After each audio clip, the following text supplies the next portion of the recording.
தாயார் என்ன நினைச்சிருப்பாங்க, ஆண்டவர் என்கிட்ட இருக்கிறது வரைக்கும் பிள்ளை அழாம இருந்தா, உங்களை நம்பி அனுப்பி விட்டா, அந்த பெட்டியை திறந்ததுமே பிள்ளை என்ன செய்யறான் தெரியுமா? ஓன்னு அழுதா.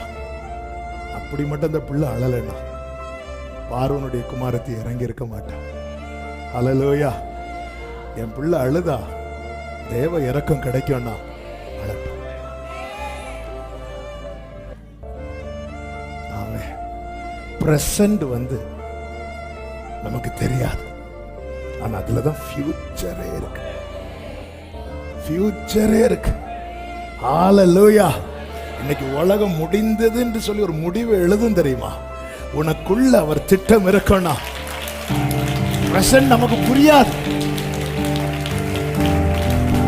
அதனாலதான் ஒரு தேவ பிள்ளை 5 வருஷம் பின்னாடியே மட்டும் பார்க்க கூடாது, 5 வருஷம்